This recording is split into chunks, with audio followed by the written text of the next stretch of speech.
వందే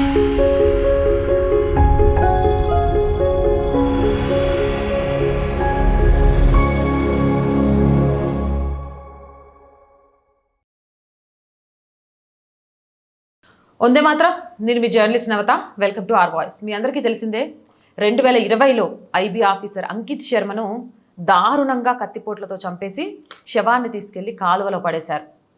ఆయన కుటుంబ సభ్యులు ఇప్పటికీ ఏదైనా కాలువను అలాంటివి చూసినప్పుడు భయపడి కన్నీరు పెట్టుకునే పరిస్థితి, అంత ఘోరాతి ఘోరంగా ఆయన్ని చంపారు. అలాంటి అంకిత్ శర్మకు సంబంధించి 2020లో ఆయన్ని చంపితే 2026లో అంటే 6 సంవత్సరాల తర్వాత ఆయన చావుకు న్యాయం జరిగింది. ఇక ఈ హత్యకు కారణమైన నేరస్తుని కాపాడడానికి ఒక ఎకోసిస్టమే పనిచేసింది. నార్మల్గా పనిచేయలేదు, ఏకకాలంలో సంపూర్ణంగా కలిసి మొదలుపెట్టినాయి.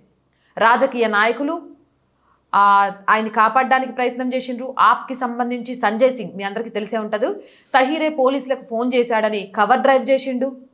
అలాగే అమానుతుల్లా ఖాన్ ముస్లిం అయినందుకే శిక్షిస్తున్నారని మతం కార్డుని బయటికి తీసిండు. ఇమ్రాన్ మసూద్ కాంగ్రెస్ ఇప్పటికీ అదే పాట పాడుతుంటాడు. అక్కడ పడిన మాటను జర్నలిస్టు వార్తగా మలిచిండ్రు.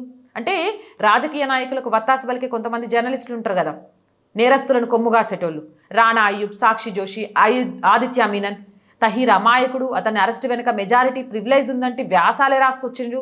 ఇక రాజ్దీప్ సర్దేశాయ్ అయితే ఒక అడుగు ముందుకేసి హత్య జరిగిన సమయంలో తహీర్ అసలు ఇంట్లోనే లేడంటూ ఆ టీవీ తెరపై ఆయన తరపున వకాలు తప్పుచుకొని మాట్లాడిండు.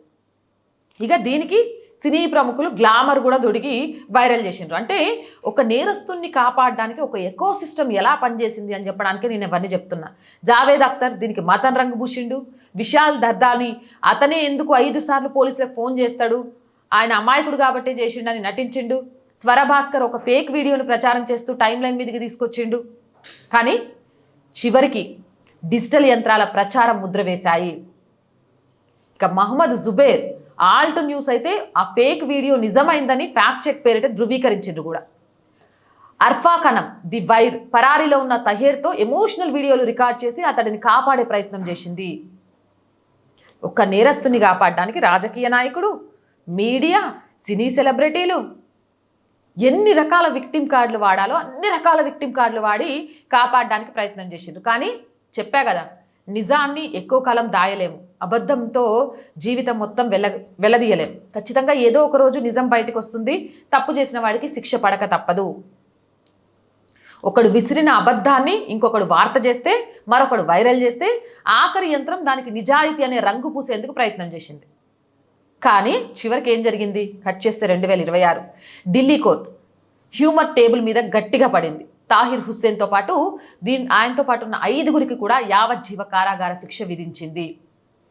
ఆ రోజు కదలడం మొదలుపెట్టిన యంత్రం ఈరోజు నిశ్శబ్దంగా ఆగిపోయింది. కాబట్టి చాలామందికి నేను చెప్పాలనుకునేది ఏంటంటే, భారతదేశంలో న్యాయం జరగడం ఆలస్యం అవుతుంది, న్యాయం జరగదు, అన్యాయం వైపే జనాలు ఉంటారు, వాటినే కొమ్ముగాసేటోళ్ళు ఉన్నారు, ధర్మం గెలవట్లేదు, ఈ కలికాలంలో అవన్నీ సాధ్యం కాదు, ఇలాంటివి చాలా మాట్లాడుకుంటూ ఉంటాం. కాకపోతే ఒకటి చెప్తా, గుర్తుపెట్టుకోండి, ధర్మంతో న్యాయంగా అడుగులు వేసే వాళ్ళకి ఖచ్చితంగా కాలం పరీక్ష పెడుతుంది. ఆ పరీక్షా సమయాన్ని కనుక మనం తట్టుకోగలిగితే ఖచ్చితంగా విజయం సాధిస్తాం. ఈరోజు తాహిర్ హుస్సేన్కి ఎలాగైతే యావజ్జీవ కారాగార శిక్ష పడ్డదో, బతికినంత కాలం వాడు జైల్లో చిప్పకూడు తినుకుంటే బతకాలి. నిజంగా అంకిత్ శర్మ గారి కుటుంబంకి ఈరోజు కాస్త ఊరట వచ్చుంటుంది, ఆయన ఆత్మ ఇప్పుడు శాంతించుంటుంది. అవునంటారా కాదంటారా? మీ అభిప్రాయం ఏంటి? కామెంట్ చేయండి. జై హింద్, జై భారత్. మోర్ వీడియోస్ కోసం our group of channels, our voice, our political, our Samskriti ఛానల్స్ని వెంటనే సబ్స్క్రైబ్ చేయండి. కంటెంట్ బాగుంది అనిపిస్తే లైక్ చేయండి, షేర్ చేయండి. ఆర్థికంగా ఆర్ వాయిస్కి మీ చేయూత చాలా అవసరం. ఆర్థికంగా సపోర్ట్ చేస్తారని ఆశిస్తున్నాం. సపోర్ట్ చేయాలి అంటే సబ్స్క్రిప్షన్ పక్కనే జాయిన్ అనే బటన్ ఉంది. 1 to 5 లెవెల్స్ ఉన్నాయి. ఏదో ఒక లెవెల్లో సపోర్ట్ చేయండి. లేదా స్క్రీన్ మీద గూగుల్ పే, ఫోన్పేతో పాటు అకౌంట్ డీటెయిల్స్ ఇచ్చాము, మీకు తోచిన సహాయాన్ని అందించండి. వ్యాపార ప్రకటనల కోసం 8328500576 నెంబర్ని సంప్రదించండి. జై హింద్, జై భారత్.